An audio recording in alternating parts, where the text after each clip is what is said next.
A very warm good morning to all of you. It's a beautiful Tuesday morning and we're back once again with a fresh edition of Breakfast News. I'm Preeti, with me is Rukma, and in the next 1 hour we'll get you through everything that's been making it to the headlines. We'll get you national updates, we'll get you international headlines, we'll also get you updates from the world of sports and business, a web review, and also a health tip to make sure you remain in good health and spirits, enough to keep you engaged and to make sure that your tea or coffee right in the morning tastes even better.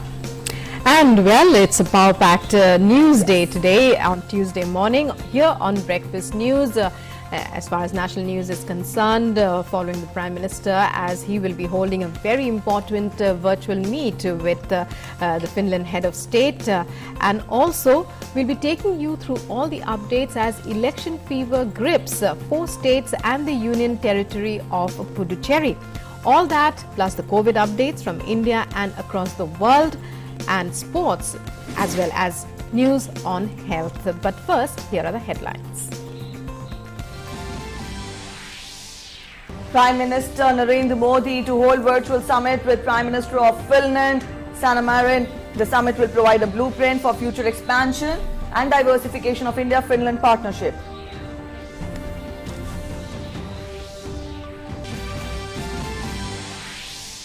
Campaigning for assembly elections gains momentum.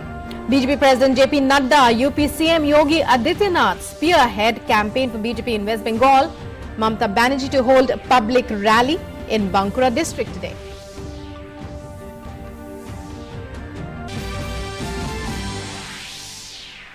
India achieves another milestone in administering more than 3.17 crore COVID-19 vaccine doses in record time.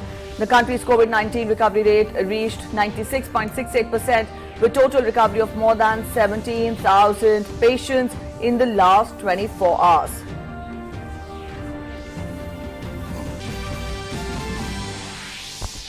On the 10th anniversary of the Syrian conflict, India reaffirms commitment to Syrian-led, Syrian-owned and UN-facilitated political process.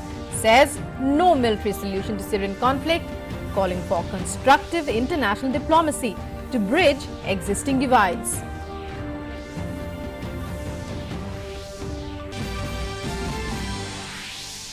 Global COVID-19 cases crossed 12.07 crore. Worldwide recoveries stand over 9 crore 73 lakh, with the fatalities over 26 lakh 71,000. US continues to remain worst affected with more than 3.1 crore cases.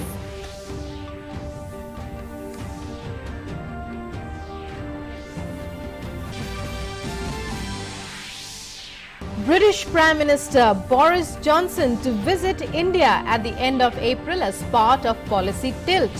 This will be the UK Prime Minister's first major international trip after Britain's exit from the European Union. Third T20 international match to begin today. BCCI and GCA decide to conduct the remaining 3 matches in closed doors due to rise in COVID-19 cases.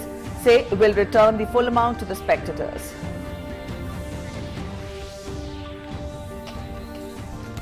And welcome once again. First up, we have for you all the national stories.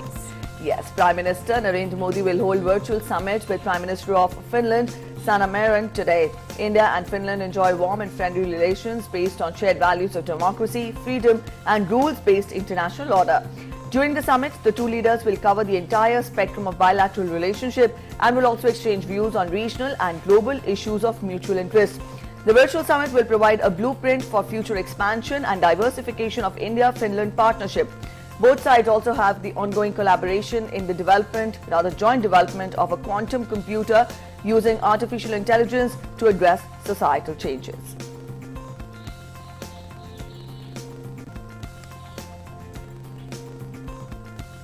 Permanent representative of India to the United Nations, Ambassador T.S. Tirumurthy, said at the UN Security Council briefing on the Middle East that India is convinced that there can be no military solution to the Syrian conflict and reaffirmed India's commitment to advancing Syrian-led and Syrian-owned UN-facilitated political process in line with the UN Security Council Resolution 2254. India has extended developmental assistance and human resource development support to Syria regularly. These include lines of credit for developmental projects, supply of medicine and food, artificial limb fitment camps, and capacity building training programs for Syrian nationals. India says we reiterate our commitment to continue these initiatives in support of the people of Syria. Also further, it is indeed disheartening that peace and stability remain elusive to the country and its people as we approach the 10th year of conflict in Syria. Constructive international diplomacy is the need of the hour to bridge existing divides by focusing on mutual and reciprocal steps. We welcome the 15th round of the international meeting of the Astana process held last month in Sochi. The COVID-19 pandemic has further compounded the situation, posing serious challenges to the fragile health infrastructure. As Syria marks a decade of conflict, the United Nations expressed profound regret on Monday that it has not yet been able to mediate an end to the civil war. A crackdown on pro-democracy protesters by Syrian President Bashar al-Assad in 2011 led to civil war, with Russia backing Assad and the United States supporting the opposition. Millions of people have fled Syria and millions are internally displaced. Russia has vetoed 16 Security Council resolutions on Syria over the past decade, backed by China for many of those votes. Earlier, UN Secretary General Antonio Guterres last week said that Syria is a living nightmare where about half the children have never lived a day without war and 60% of Syrians are at risk of going hungry. The world has not succeeded in helping deliver the Syrians as one people from what the Secretary General has called a living nightmare. I express the profound regret of the United Nations that we have yet not been able to mediate an end to this tragic conflict. The Syrian tragedy will go down as one of the darkest chapters in recent history. All right, joining us for more on this is our correspondent Amrit Pal Singh. Amrit, when we talk of India's statement at the UNSC, then India has said that there is no military solution to the Syrian conflict. Added to that, India remains committed to Syrian-led and Syrian-owned UN-facilitated political process. Explain to us and acquaint our viewers with the gist of the statement and also, what is the significance of the statement which is made at the forum. India's made 3 points basically. India has said that external influences have complicated the situation in Syria. The political process in Syria is being affected by the external influence, clearly alluding to the powers that have played their own geostrategic games there. And India believes the process should be Syrian-led, Syrian-owned. Secondly, India has made a very important point saying that political process of reconciliation should be de-linked from the humanitarian assistance and developmental work. India gave its own example saying that India has continued to provide humanitarian assistance, developmental assistance, lines of credit has been extended to them, artificial limbs, medicines have been given to the Syrians. In fact, a few days back, External Affairs Minister Dr. Jaishankar spoke to his Syrian counterpart and renewed his commitment, India's continued commitment to developmental assistance in Syria. Thirdly, India has expressed concern that the conflict has gone on for too long and all parties must look at reconciling, and all assistance that the international community and diplomacy can give. So basically advocating a hands-off approach, saying that the interests or the external interests must take a backseat, and the conflict has gone on for too long and it's resulted in a humanitarian crisis which is compounded by the COVID-19 situation, given the fragile health infrastructure there. So it's a crisis that's looming large. It's weighing on the hands of the international community, and it's time for the international community to act in earnest to bring peace to the conflict-torn country and relief to the people of Syria. Right, Amrit Pal, when we talk about constructive international diplomacy that India has stressed on as well, how big a difference has the international meeting of the Astana process that was held last month in Sochi, how big a difference has that made? How much has it been a step forward? And could you explain to us a little more about what is it that, is there any consensus as to what is the best solution for the Syrian problem? You know, even if you look at the Astana process, look at the positions taken by the countries. Their positions are guided by their own interests. Here, you know, what India is advocating here is putting the Syrian interest first. Look at the statement that came out of Turkey, President Erdogan urging the West to strengthen Turkey's hands. Now, you know, there are countries who do not see eye to eye on Turkey's position, especially the Western countries, the United States included. Now, you know, Russia is another group, Iran, Russia, they have their own interests in the region. Now, basically, India's statement yesterday at the UNSC advocating that these processes must go on. India's reaffirmed the commitment to the Astana process and said that that should be taken forward. But essentially, the Syrian interest to resolve the conflict should be put first, and secondly, the humanitarian angle of the whole situation needs to be seen. Right, Amritpal, thank you very much for joining us there and for delineating for us the Syrian issue as it comes up on the international platform, and countries discuss. India stresses on international diplomacy, India supporting the people of Syria in this critical time in any way that it can. Meanwhile, moving... It has also been highlighted that there cannot be a military solution to the Syrian conflict. We'll keep you updated. Let's change focus now. Let's move on now to other news. India has lambasted Pakistan at the UNHRC, exercising the right to reply in response to the incessant misuse of the Council by Pakistan for its fallacious and malicious propaganda. Pawan Kumar Bade, First Secretary, Permanent Mission of India, said that it is high time that Pakistan, which continues to export terror, is held accountable for its state-sponsored and supported grave violation of human rights of its people. He added that it is high time that the failed state of Pakistan stops preaching and focuses on its responsibility towards the millions suffering in Pakistan. This Council must pay urgent attention to Pakistan's deplorable human rights records and the discriminatory treatment of its ethnic and religious minorities. According to victim groups, tens of thousands of persons have disappeared from Balochistan since the year 2000. Families of persons who have disappeared continue to struggle for their voices to be heard. Hundreds of supporters of these families held a 10-day sit-in protest in Islamabad last month. Balochistan has now come to be known as the land of the disappeared. Parliament reconvened yesterday after a 4-day break. The second part of the Union Budget session, which commenced from 8th of March, has barely transacted any official business amidst ruckus created by opposition parties. In the second stage of the Union Budget, Lok Sabha will today discuss and vote on the demands for grants under the control of the Ministry of Road Transport and Highways for 2021-22.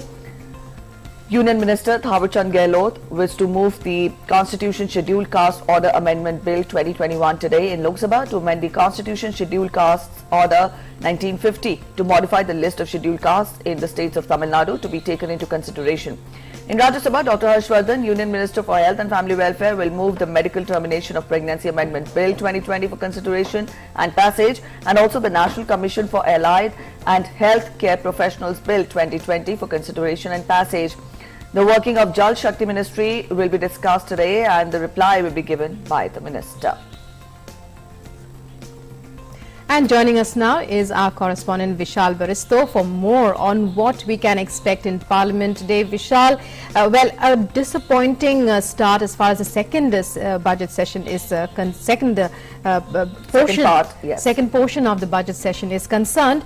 But can we expect that there will be some success? It will be a fruitful proceeding today. Well, a very good morning to Rusma and Preeti. Yes, this week has had a very positive start because yesterday the lower house functioned 2 hours more and it was extended till 8:15 when the discussion on the demands and grants for Ministry of Railways were being discussed, and it went off very fruitfully.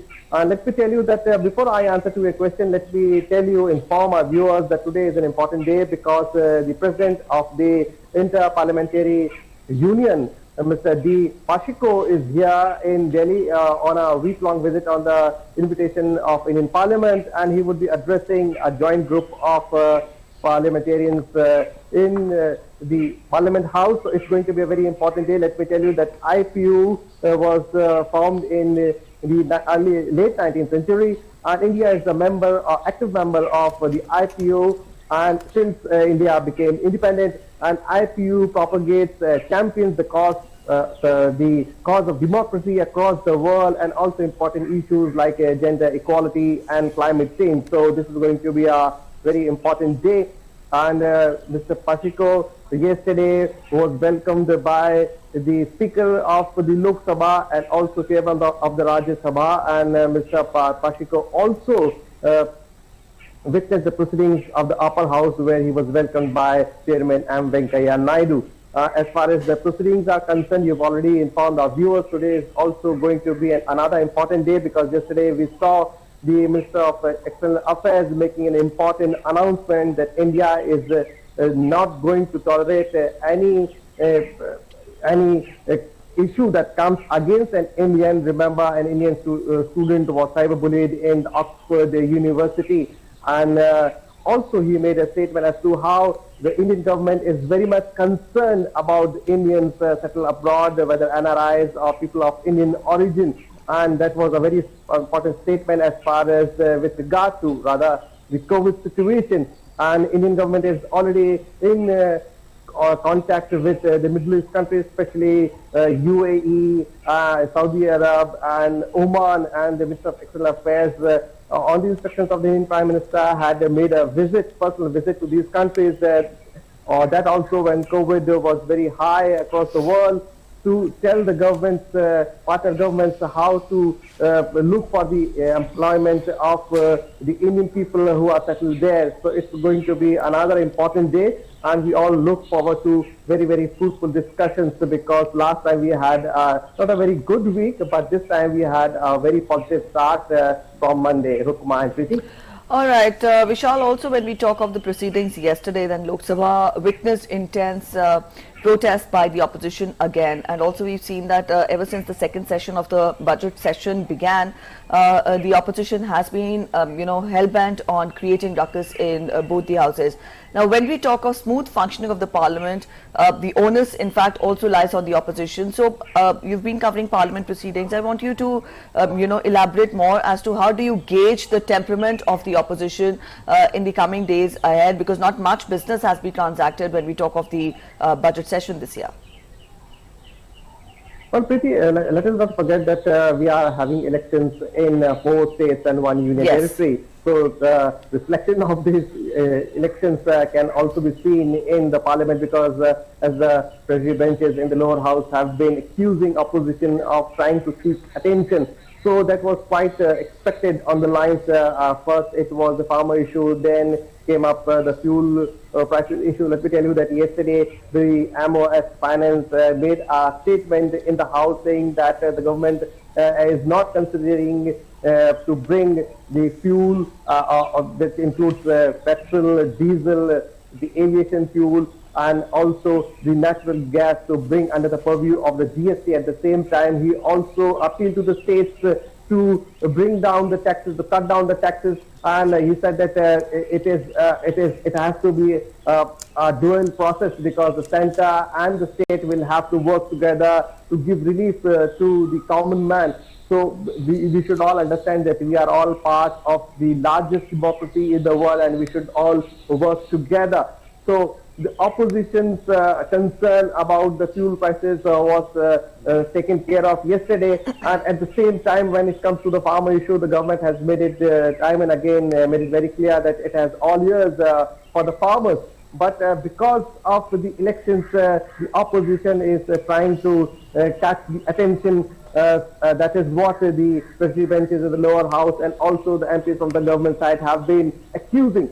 So this was the issue last week, but this yesterday rather, the IPU president came on the invitation of Indian Parliament, and today he's going to address the MPs of both the houses. So this is going to be an important day, and because of that, we have had a very positive start Monday, and Lok Sabha had to be extended for 2 more hours, then another 15 minutes. So the lower house was adjourned at 8:15 in place of 6 p.m. yesterday. Right. And also let me inform you, Preeti, that the lower house also skipped the lunch break, so it was a very, very positive day yesterday for the lower house. All right, indeed, that was a positive day yesterday. Thank you so much, Vishal, for joining us. Let's hope this positivity and optimism continues in the days ahead when we talk of Parliament proceedings. Let's get to other news now. We'll talk of elections. Campaigning for assembly elections has gained momentum in poll-bound states. Various political parties are conducting rallies in West Bengal. BJP National President JP Nadda will be on a day-long visit to West Bengal, and he will hold a mega roadshow in Bishnupur, West Bengal. The BJP President will also address a public rally in Gaushali Para Kali Mandir ground in Kotulpur.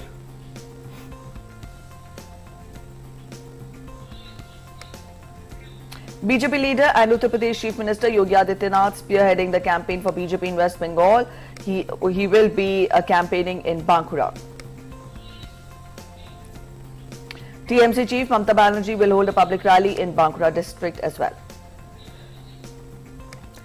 And election fever continues to rise in the 4 poll-going states and the Union Territory of Puducherry. Tamil Nadu saw top leaders from AIA-DMK's Chief Minister E. Palaniswamy to DMK's M.K. Stalin and others filing their nomination papers. The contest for West Bengal and Assam is also heating up, with top leaders such as BJP Chief J.P. Nadda and Home Minister Amit Shah hitting the campaign trail, addressing multiple rallies in both the states. Here's a report.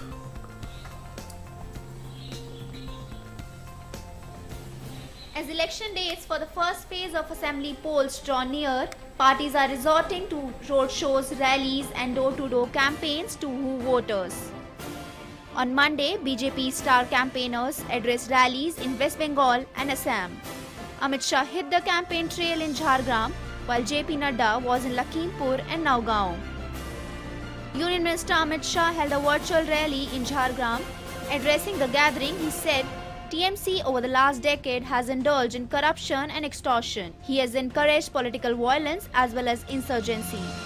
दीदी, आपके पैर में चोट आई, आप इतनी आहत हो गई हो, बहुत दुखी हो गई हो, व्हीलचेयर में घूमती हैं, मगर मैं उनको पूछना चाहता हूं, मेरे 130 कार्यकर्ता जिनकी जान आपकी राजनीतिक हिंसा ने ली है, उनकी माताओं का दर्द आप जानती है? बंगाल की जनता इस बार 130 राजनीतिक हत्याओं का आपको उसका जवाब मिलने वाला है.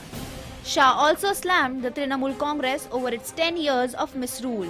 He accused the Mamata Banerjee government of blocking the central government schemes in the state and depriving the poor of their rights. Meanwhile, in another jolt to TMC, noted actor and 2-time TMC MLA Debashri Roy quit the party after being denied a ticket for the upcoming assembly elections. TMC Supremo Mamata Banerjee also held 2 rallies in the state.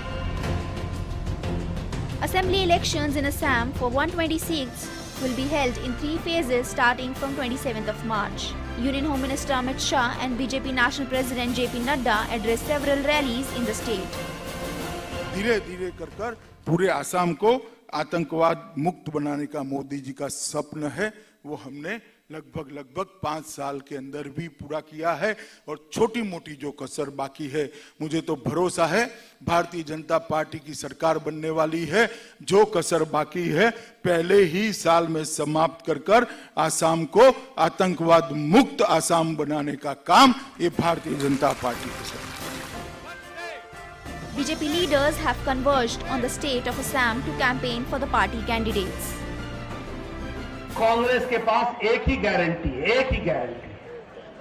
और क्या है वो guarantee? कि जहां आएंगे वहां घोटाला करेंगे. एक ही गारंटी. मिशन है उनका, mission for commission.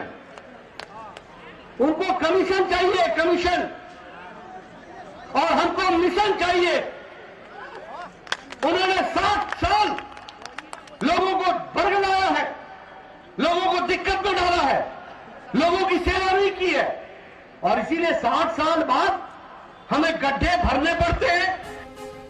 In Tamil Nadu, top political leaders including Chief Minister Edapadi K. Palanisamy submitted their nominations on Monday.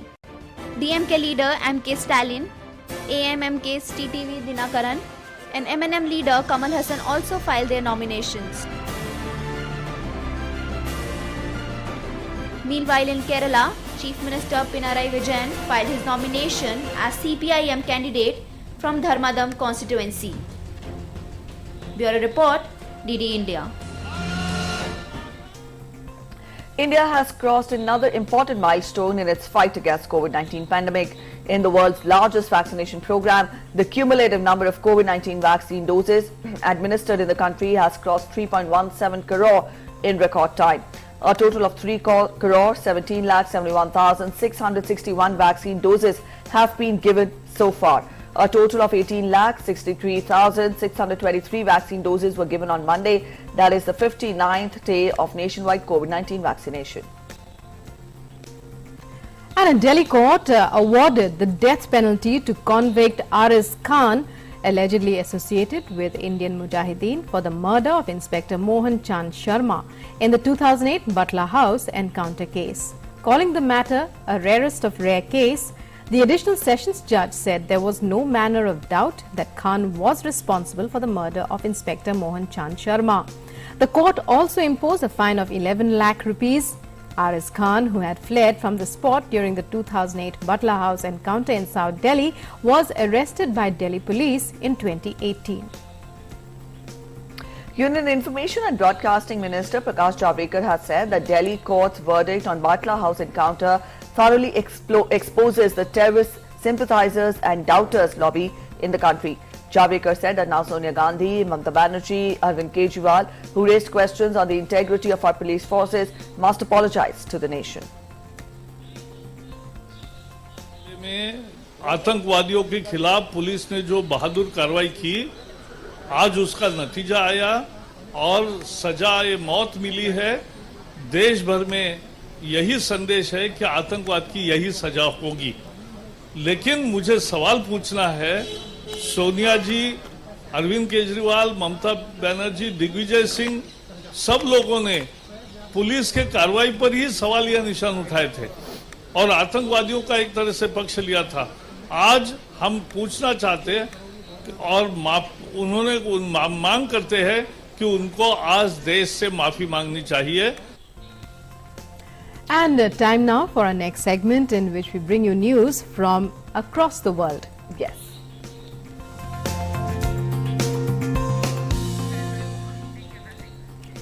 And we begin by taking a look at updates on COVID from across the globe. The global COVID-19 case tally, which has crossed the 12 crore mark, stands at 12 crore 7 lakhs today. The tally of recovery stands at over 9 crore 73 lakhs. COVID-19 has claimed over 26 lakh 71,000 lives worldwide, and the United States continues to remain the worst affected. Here, more than 3 crore 1 lakh cases of COVID have been quoted. The country's fatalities have crossed 5 lakh 48,000. US President Joe Biden said on Monday that Americans will have received 100 million shots to vaccinate them against the deadly COVID-19 virus in the next 10 days. Speaking at White House, Biden also said that his $1.9 trillion package would require fastidious oversight to ensure that it's implemented properly. In addition, Biden responded to a question about former US President Donald Trump's role in vaccine promotion by saying that local doctors and other local community leaders would be more effective among vaccine skeptics. His comment comes a day after the top US infectious disease expert, Dr. Anthony Fauci, said that he hopes Trump will push the supporters to get the COVID-19 vaccine.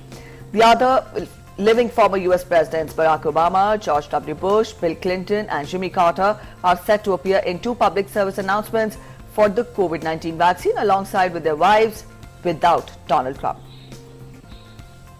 10 days, we will reach 2 goals, 2 giant goals. The first is 100 million shots in people's arms will have been completed within the next 10 days. And 100 million checks in people's pockets in the next 100 days. But as I said last week, It's one thing to pass a historic piece of legislation like the American Rescue Plan, and it's quite another to implement it. And the devil is in the details. It requires fastidious oversight to make sure the relief arrives quickly, equitably, and efficiently with no waste or fraud. Meanwhile, Sperling will take a role similar to the one Joe Biden had as vice president in the aftermath of the 2008 financial crisis. Gene Sperling, a veteran of the Clinton and Obama administrations, will lead the oversight for distributing funds from President Joe Biden's $1.9 trillion coronavirus rescue package, taking a role similar to the one Biden had as the vice president. During the 2008 financial crisis, as we were telling you, he will work with the heads of the White House, policy councils and federal agencies to get funds out quickly and optimize their effectiveness. And today, I'm pleased to announce and introduce another gifted manager to coordinate our implementation of the American Rescue Plan, Gene Sperling. Gene will be on the phone with mayors and governors, red states, blue states, the source of constant communication, a source of guidance and support, and above all, a source of accountability for all of us to get the job done. In Brazil, President Jair Bolsonaro has named Marcelo Queiroga, a cardiologist, to be the country's next health minister. The announcement came hours after reports that the president was weighing candidates to replace General Eduardo Pazuello, the current health minister, in backdrop of COVID-19 record fatalities registered last week in Brazil. Marcelo Queiroga will become the fourth health minister in Brazil since the start of the COVID pandemic. President Bolsonaro said that Queiroga will use Pazuello's agenda at the health ministry and that the government would redouble the efforts to implement mass vaccinations against the virus. A year after Italy became the first European country to impose a national lockdown to contain the spread of the virus, the nation has fallen eerily quiet once again, with new restrictions imposed on Monday in an effort to stop a third wave of infections, threatening to wash over the continent. The lagoon city of Venice was once again deserted as the surrounding region became a red zone, but under the most severe restrictions as the country struggles to contain a growing spread of COVID. Along with almost half the country's regions, Veneto once again has been put under the most severe restrictions. In red zones, Italians are only allowed to leave their homes for work, health or emergency reasons. Non-essential shops and schools must close. The tougher measures come almost exactly a year after Italy's first nationwide lockdown was enforced in March of last year. Restrictions on cross-border travel have been a blow for the city. Italy has more than 32 lakh COVID-19 cases and over 1 lakh deaths due to the virus. UK Prime Minister Boris Johnson will visit India at the end of April. Now, this will be Boris Johnson's first major international trip after Britain's exit from the European Union. Johnson had planned an Indian trip in January as part of efforts to speed up trade talks between the two nations, but was forced to cancel amidst the surge of COVID-19 infections at home. UK Prime Minister's office said that he had hoped to rearrange the visit before Britain hosted the meeting of leaders from the group of 7 rich nations in June, which Prime Minister Narendra Modi is due to attend as a visitor. Britain's government said that it would tilt its focus towards Indo-Pacific region as part of its integrated review of government policy for the coming years. UK's government has also said that the area increasingly represents the geopolitical centre of the world. And the White House on Monday urged Britain and the European Union to preserve the Good Friday Accord protecting peace in Northern Ireland after the EU launched legal action against Britain for changing trading arrangements Brussels says breach the Brexit divorce. White House spokeswoman Jen Psaki said that the US continues to encourage both the European Union and the UK government to prioritize pragmatic solutions to safeguard and advance the hard-won peace in Northern Ireland. We continue to encourage both the European Union and the UK government to prioritize pragmatic solutions to safeguard and advance the hard-won peace in Northern Ireland. We would, of course, encourage you to speak to those governments directly about any legal actions. President Biden has been unequivocal in his support for the Belfast Good Friday Agreement. This agreement has been the bedrock of peace, stability, and prosperity for all the people of Northern Ireland, and we also welcome cooperation between our British and Irish counterparts on the Northern Irish Protocol. U.S. Secretary of State Antony Blinken and Defense Secretary Lloyd Austin landed in Tokyo on Monday, starting a 4-day visit to the region, highlighting Washington's renewed focus on alliances in Indo-Pacific in the face of assertive China. The visit from March 15 to 18th to Tokyo and Seoul is the first overseas trip by the top cabinet members of President Joe Biden's administration and follows last week's Quad Alliance Summit of the leaders of US, Japan, Australia and India. Issues on the agenda range from freedom of navigation in the South and East China Seas and semiconductor supply chain security to the North Korean nuclear issue and a military coup in Myanmar. The Quad Summit pledged to work to ensure a free and open Indo-Pacific, a major priority for Tokyo, and cooperate on maritime, cyber and economic security in the face of challenges from Beijing. And the White House said on Monday that the Biden administration has reached out to North Korea but has not received a response. White House spokeswoman Jen Psaki told reporters, "We have reached out," adding the U.S. government had a number of channels through which to make contact. She also said, I quote, "Diplomacy is always our goal." I can confirm that we have reached out. We obviously have a number of channels, as we always have had, that we can reach out through. We also are focused on consulting with many former government officials who've been involved in North Korea policy, including from several prior administrations. And we have and will continue to engage with other Japanese and South Korean allies to solicit input, explore fresh approaches. We've listened carefully to their ideas, including through trilateral consultations. Our goal is, of course, diplomacy is always our goal. Our goal is to reduce the risk of escalation, but to date we have not received any response. Protests over kidnapping and murder of Sarah Everard continued in London, triggering detention of several protesters. Outraged protesters earlier marched outside police headquarters, Parliament and Prime Minister Boris Johnson's office, demanding an end to violence against women by men and police. Sarah was abducted as she walked home in South London on March 3rd, and a police officer has been charged with her kidnapping and murder. Libya's new unity government, headed by Prime Minister Abdul Hamid Dibeibe, was sworn in on Monday before the Libyan parliament in Tobruk city in eastern Libya. Libyan lawmaker Mohammed Al-Raid said more than 100 MPs attended the swearing-in. The government, which emerged through a United Nations dialogue process and was ratified last week in a frontline city, is seen as providing Libya's best hope in years for an end to a decade of chaos since a NATO-backed uprising toppled Muammar Gaddafi. The new government will replace the Government of National Unity, which was recognized by the United Nations and controlled Tripoli and northwest Libya, and a rival administration based in the east. A bomb targeting a military vehicle exploded in Karachi on Monday, killing a paramilitary soldier and injuring 8 other people. A senior police officer said that the initial investigation suggested an explosive rigged motorcycle was used in the attack and the device was detonated remotely. Separatist insurgents from the Baloch Liberation Army claimed responsibility for the blast. The group has been fighting an insurgency in the southwestern province of Balochistan, targeting security forces and infrastructure and mineral extraction projects that the militants say exploit the region at the expense of locals. And families in Yangon held funerals for protesters who died the day before in the deadliest crackdown in Myanmar. Earlier, Myanmar's military imposed martial law across more districts, including Yangon and Mandalay, after reports of 50 protesters being killed during the deadliest protests since the February coup.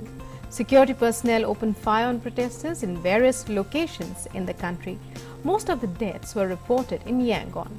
Protesters were demanding the release of ousted civilian leader Aung San Suu Kyi. Outrage spilled out in the country after the coup in February, after which civilian leader Aung San Suu Kyi was detained, sparking violent protests all over. And nominations were announced on Monday for the Academy Awards, the highest film honors. The 93rd awards will be presented on April 25th. Netflix's 1930s Hollywood drama Mank led Oscar nominations with 10 nods, including Best Picture, Director, and for actors Gary Oldman and Amanda Seyfried.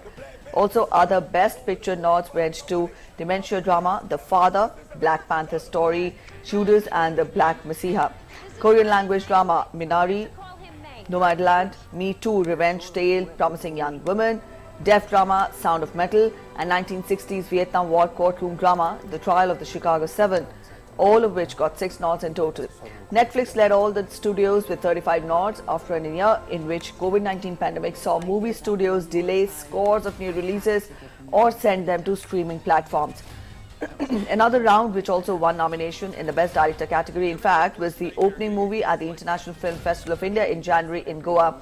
The Oscars, the highest honors in the movie industry, will be handed out at a ceremony on April 25th that will take place both at the Dolby Theatre in Hollywood and for the first time at Union Station at downtown Los Angeles.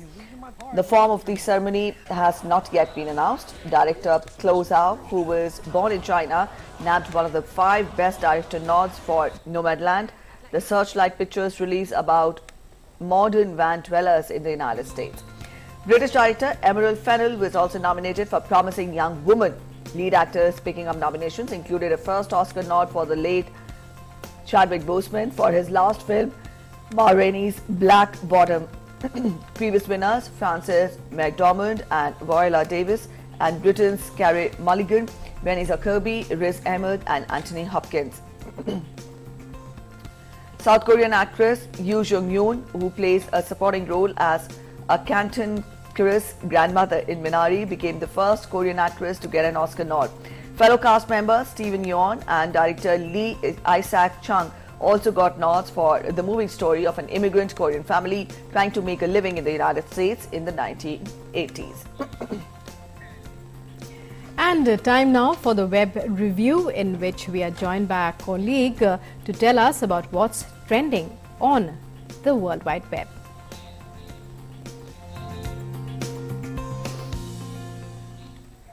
To get us the web review, Amrit is joining us this morning. Amrit, good morning. Let us know what headlines have you picked up for us.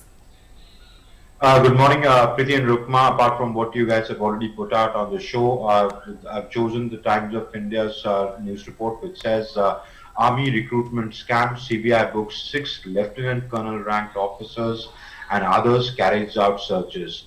Now, the CBI has booked about 23 people, which includes 17 Army personnel, according to the TUI report, which includes 6 lieutenant colonels, colonel-ranked officers. There's 1 major, 1 lieutenant, and then other ranks who were allegedly involved in a corruption, in a corruption scam for a recruitment of army officers through the Service Selection Board.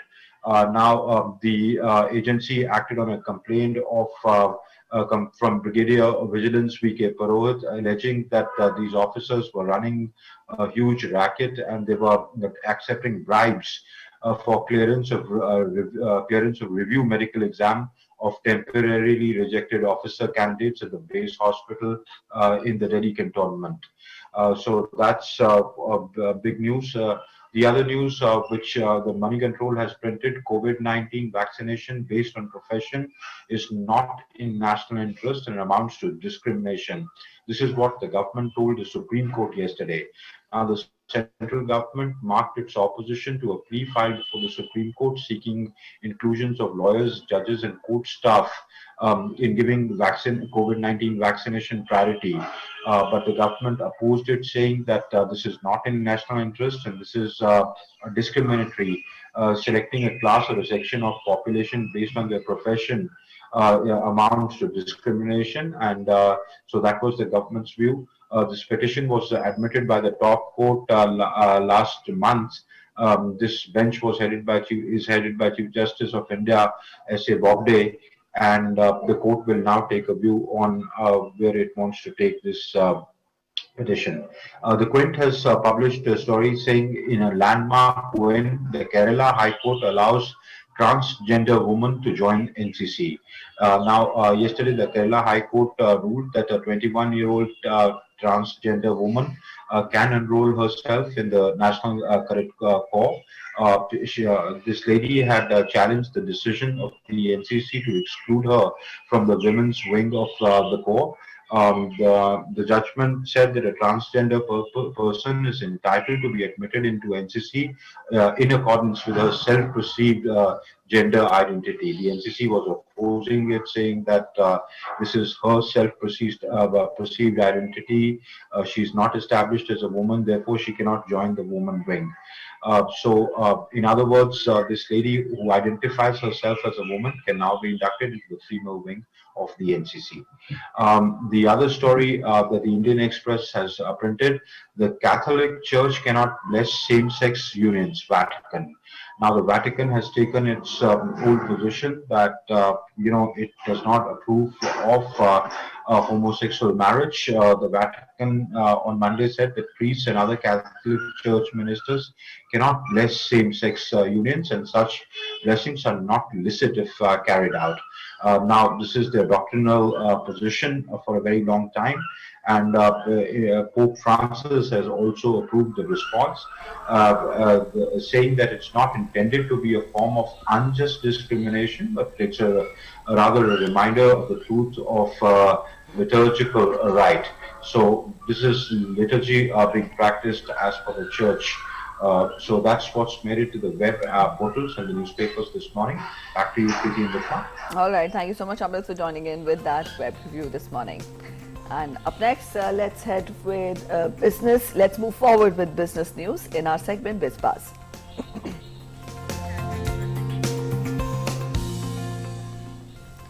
And in business news, we begin with Wall Street, which climbed on Monday. The S&P 500 closing at a record high, as investors awaited cues from the Federal Reserve this week amid caution over rising borrowing costs spurred by massive fiscal stimulus. The Dow Jones Industrial Average rose 173.64 points to 32,952.28. The S&P 500 gained 25.43 points to 3,968.77. And the Nasdaq Composite added 139.84 points to 13,459.71. And up next, let's begin with our next segment, that's Sports Track, wherein we get you all the sports updates.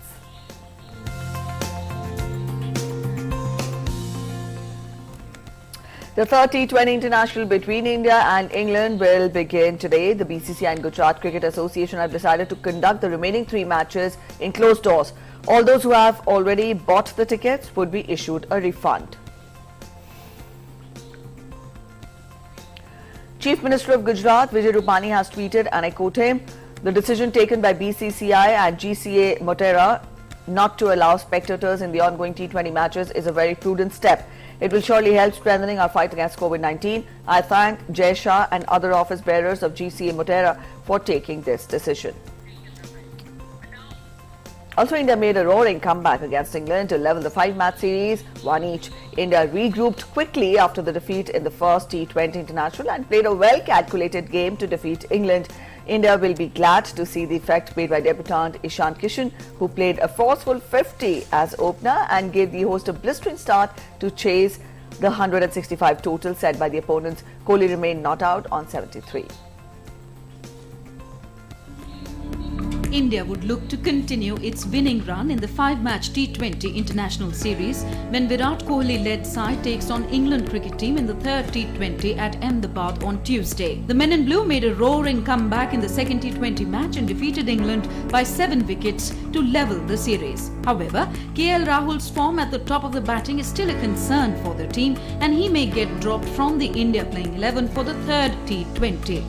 The Indian captain surprised everybody by picking 2 debutants, Ishan Kishan and Surya Kumar Yadav, in the India playing 11 for the second T20. While Ishan Kishan made a statement by sending English bowlers on a leather hunt, Surya Kumar did not get a chance to bat as India overhauled the target easily. It is expected that both the players will get an extended run in the tournament. Meanwhile, Rahul, who scored 1 run, just 1 run in 2 matches, may get replaced by vice-captain Rohit Sharma at the top of the batting order. England, on the other hand, missed the services of Mark Wood in the second T20 and he might return to England playing 11 for the third match. The visitors may rejig their batting order and push Ben Stokes up the order as the southpaw seemed to be out of sorts at number 6. The England team management might include Moeen Ali in the playing 11 to counter Rishabh Pant and Kishan. Sports Desk, DD India. And time now for our next segment, Health.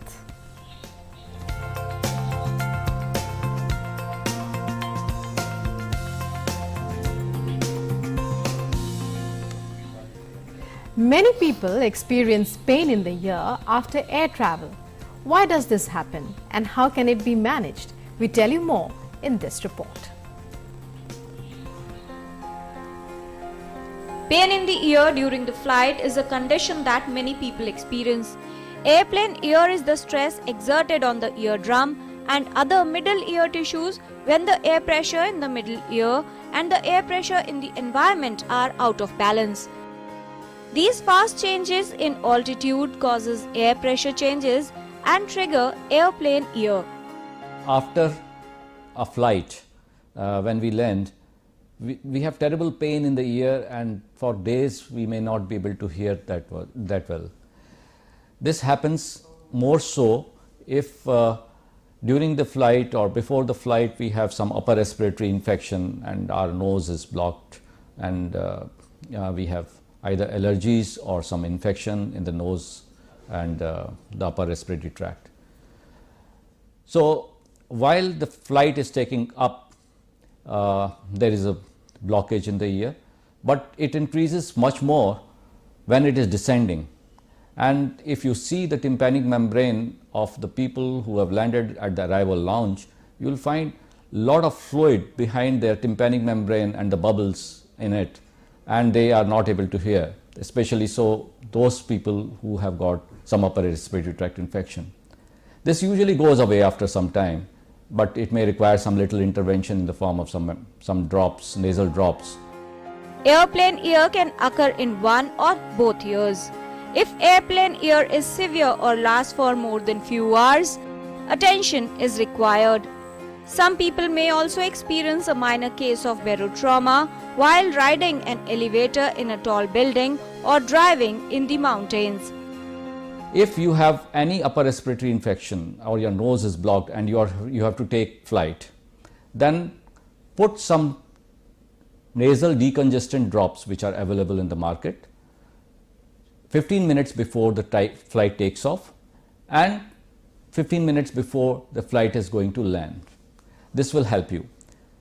Secondly, while the flight is taking up and when it is going down, at both the times you must chew something, either chewing gum or take some fluid and sips.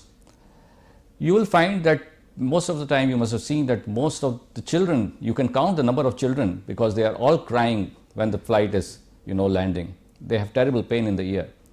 So they should be kept little upright, small children, and fed little milk or some hot water or something so that they are swallowing.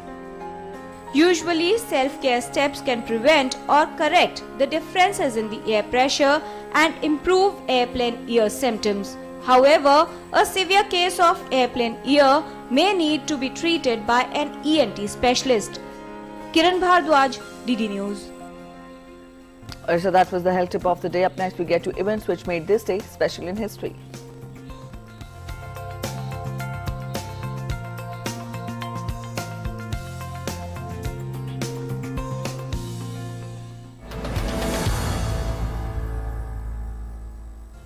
On this day in 1910, Iftikhar Ali Khan Pataudi, the 8th Nawab of Pataudi, was born at Pataudi House in Delhi.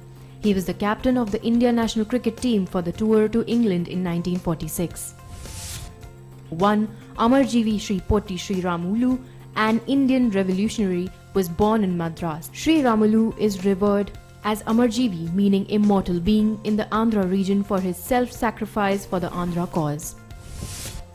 In 1999, on the same day, the first passenger bus service between Delhi and Lahore was started primarily to enhance people-to-people contacts following an initiative by former Prime Minister Atal Bihari Vajpayee and the then Pakistan Prime Minister Nawaz Sharif.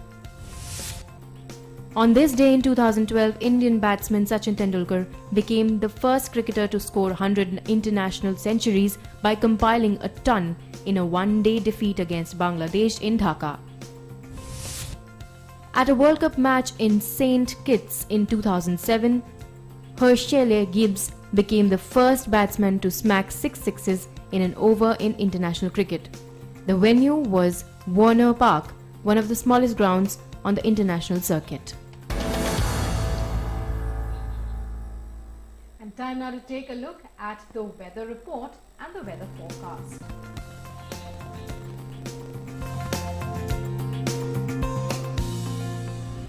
Well, the satellite picture shows a western disturbance as a trough, and under the influence of interaction between mid-level westerlies and lower-level easterlies, thunderstorm or hailstorm activity is likely over Madhya Pradesh, Madhya Maharashtra, Marathwada, Vidarbha during 18th to 20th of March 2021.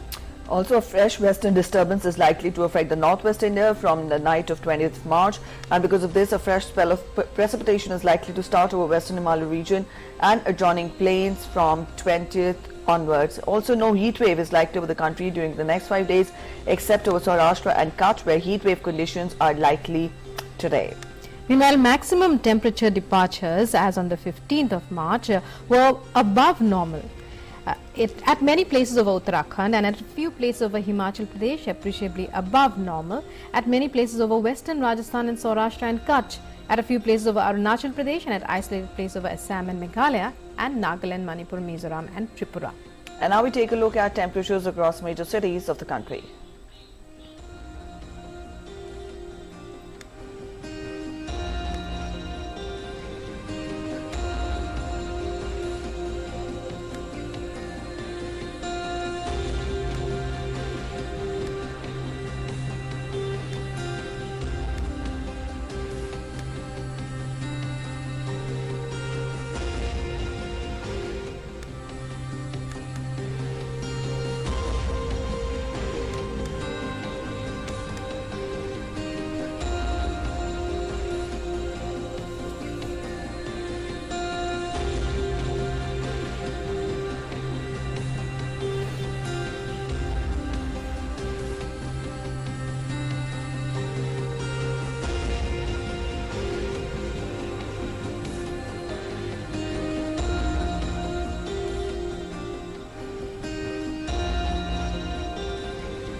Alright, that's it in this edition of Breakfast News this morning. But before we go, we get to this quick reminder every day wherein we have to be careful and we have to be aware in the fight against COVID-19. Even though we are registering good number of recoveries, but that does not mean we need to sit back and relax. Wear a mask, wear it properly and correctly. Remember, that is the best precaution against COVID-19, which you can take for yourself and for people around you.